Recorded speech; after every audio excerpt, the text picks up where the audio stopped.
কি হাতে এগুলো দেখে কি ভাবছেন?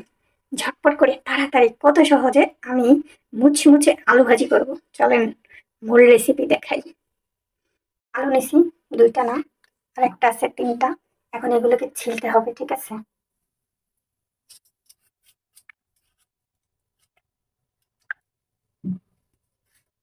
তো আমি একটা একটা করে এখন আলুগুলোকে ছিলে এখন কুচানো শুরু করে দিলাম। আলুগুলো তো দেখতে পাচ্ছেন বেশ ভালো ভালো মোটা মোটা ছোটা হয়ে যাচ্ছে।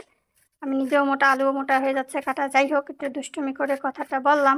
তো এখন আলুগুলোকে আসলে কুচি কুচি করে নিতেছি, কাটা শেষ। এখন মরিচ পেঁয়াজ কাটবো। আর একটা ব্যাপার কি, আমি হচ্ছে ওই যে কুচানো দিয়ে কুচানো জিনিস খাইতে আমার মজা লাগে না, ওটা বেশি কুচানো হয়ে যায়।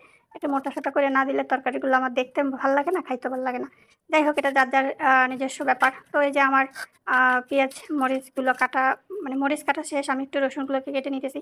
রসুনটা ভালো তো কাটাটাও বেশ একটা ঝামেলা। পেঁয়াজগুলোকে কুচিয়ে নিতে হবে একটা একটা করে সব কিছু। আসলে মনে হয় যে একটা আলু ভাজি করব, কাজ করতে গেলে কতটা সময় ওয়েস্ট হয় তাহলে চিন্তা করেন। আর আসলে কি বলবো, এত কষ্ট ভিডিও করে আসলে সেটা আপলোড করতে অনেক টাইম লাগে, অনেক অনেক। আসলে মানুষ ভাবে এটা কি একটা করলো। তারপরে যখন আপনাদের আসলে অ্যাপ্রিসিয়েট করেন তখন ভাল লাগে, এই আর কি। যাই হোক, আমার সবগুলো কাটাকাটি শেষ। এখন আমি পেঁয়াজটাকে একটু কেটে নিলাম। তো পেঁয়াজটাকে কাটা হয়ে গেলে তারপরে আমরা এখন, এই হচ্ছে আলু, এই হচ্ছে পেঁয়াজ কুচানো হয়ে গিয়েছে। চলেন এখন আমরা এটা ভাজি করব। তবে আমার ধারণা আমাদের যে আলু কাটা দেখতেছে, এটা দেখার পরে মনে হয় না আর বিয়ে কোনো হওয়ার সম্ভাবনা আছে। বাস এখন কড়াইটা গরম করতে হবে। কড়াই গরম হতে হতে এখন আমরা কড়াইয়ের ভিতরে তেল দিয়ে দেব। তো বেশ করে কিছুটা তেল দিলাম, একটু গরম হোক।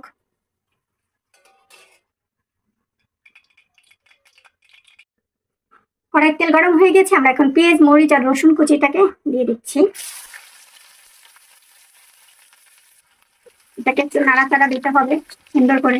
এটাকে ভেজে ভেজে একটু একটু করে ভেজে নিতে হবে, ঠিক আছে? তো পেঁয়াজটা আসলে হয়ে গিয়েছে, এখন আমরা আলু দিয়ে দিলাম। তো এখন আমরা পরিমাণ মতো একটু হলুদ দিলাম,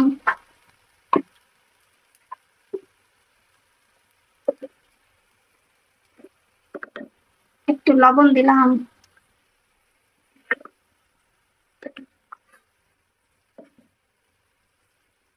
এই যে কি কি বাটা আছে সেখান থেকে একটুখানি পরিমাণ মতো দিয়ে দিলাম। হ্যাঁ, আলু ভাজি আর হচ্ছে ধাপড়া বানাই খাবো, কারণ আমি রুটি বানাইতে পারি কিন্তু কষ্ট বেশি হয়, এই জন্য। এখন বিষয়টা হচ্ছে কি, আলু ভাজির একটা ব্যাপার খেয়াল করছেন? আলু ভাজিতে আমি একটু পানি দিছি, কারণ আমি যেই মোটা করে আলু কেটেছি এটা আসলে একটু সিদ্ধ হওয়ার জন্য দরকার আছে। তো আমাদের আলু ভাজি হতে হতে আমরা যে কাজটা এখন করব, একটা গামলা নিলাম, পরিমাণ মতো আটা নিলাম। এখন গামলায় আমি কিছুটা এই যে নিলাম, আটা নিলাম। আটার সাথে পরিমাণ মতো লবণ দিলাম। এবার হচ্ছে পরিমাণ মতো পানি দিতে হবে। কি ভাবছেন আপু এত পানি কেন দিচ্ছে? সেটাই তো কথা, তাই না? পানি বেশি হয়ে গেল না তো? আবার এরকম একটা চামচ দিয়ে এটাকে এরকম সুন্দর করে করতে হবে।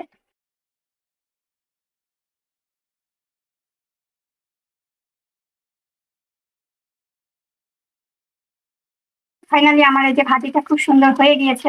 এখন আমরা ভাজিটাকে নামিয়ে নেব। তো তো যাই হোক, আমাদের কড়াই অলরেডি গরম হয়ে গিয়েছে। আমি এটাতে সামান্য পরিমাণ তেল দেবো, একদম সামান্য। তারপরে সুন্দর করে এটাকে একটু নাড়িয়ে চাড়িয়ে দিতে হবে। নাড়িয়ে চাড়িয়ে দেওয়ার পরে এই যে আমি যেটা করে রেখেছি এটাকে এখানে সুন্দর করে দিয়ে দিতে হবে, ঠিক আছে? এরকম করে ঘুরিয়ে ঘুরিয়ে সুন্দর করে এটাকে একটা আটার মতো রুটির মতো করে নিতে হবে।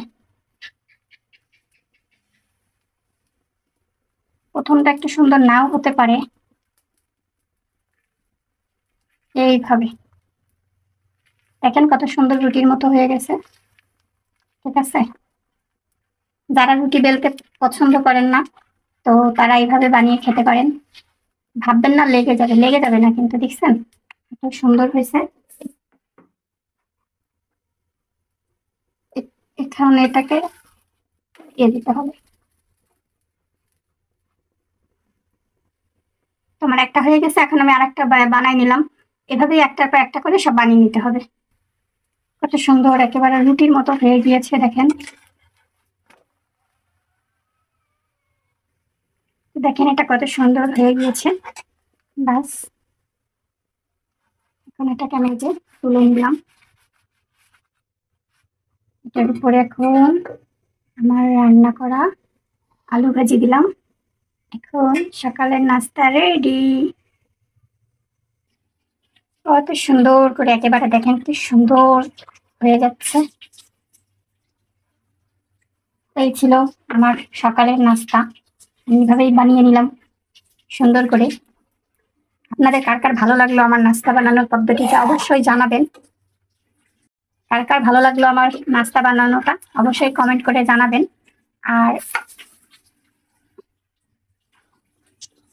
সবাই লাইক ফলো দিয়ে সাথে থাকেন।